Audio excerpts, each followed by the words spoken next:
something else. Obviously, the explosion in information just from the Pennsylvania report regarding pedophile priests, and just the massive prevalence of homosexuality within the Roman Catholic priesthood. And that's just one state. Together with what's been going on down in Chile and South America as a whole, and really just it really does make you wonder how much this had to do with Benedict's resignation as Pope. At the time, I remember a story from one insider saying that basically Benedict determined that because of his history, once he realized what needed to be fixed, he couldn't fix it. An outsider needed to be brought in to do it, and that's why he resigned. I don't know. All I know is it is a massive mess.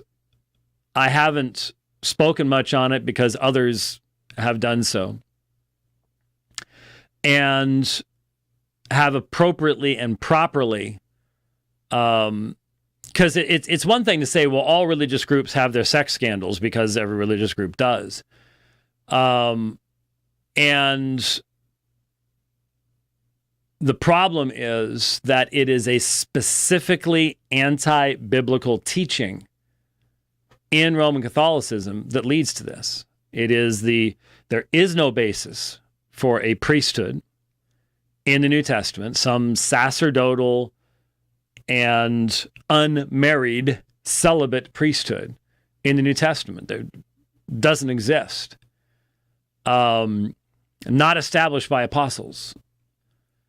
And once that was created and it morphed into what it is today, well, we see what the results are.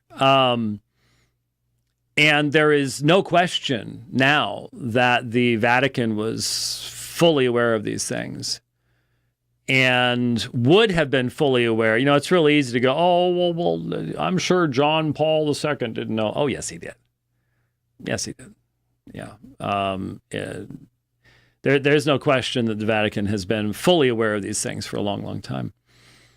And so obviously it is developing an ongoing story. But it's interesting that right along the same time period, there is a conference coming up. And it is, this was posted on the 15th. So starting Friday, September 21st at Covenant Theological Seminary. Covenant Theological Seminary, we have Apologetics and the Christian Imagination. Apologetics and the Christian Imagination.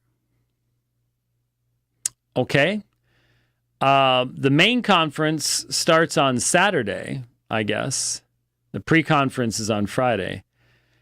And one of the plenary sessions will be delivered by Holly Ordway, a former atheist, now turned Roman Catholic. Openly Roman Catholic. And so main conference, 7:15 to 8 p.m., Imaginative Apologetics, what it is and why we need it. That's actually Friday. I'm sorry, Friday evening. And then on Saturday, the 22nd, 9:15 to 10 a.m., Recovery, Tolkien as Imaginative Apologist by Holly Ordway. And so then also on Saturday, 2:20 to 3:05, Limitations and Dangers of Imaginative Apologetics by Holly Ordway.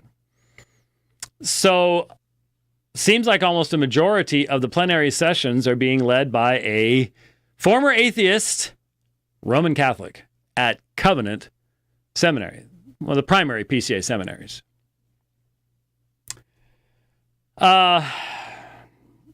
don't know what to say other than saw this happen with PCUSA, now starting to watch it happen with the PCA. Why? I just simply have to ask a question.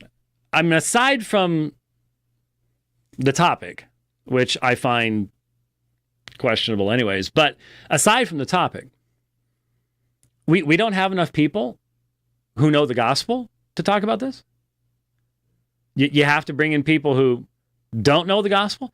What this illustrates, and what I find so strange in a Reformed context, I expect this from the Andy Stanleys.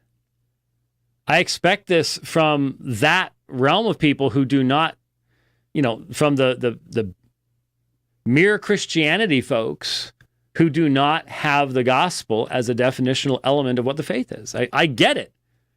I just figured Covenant knew better. But there you go.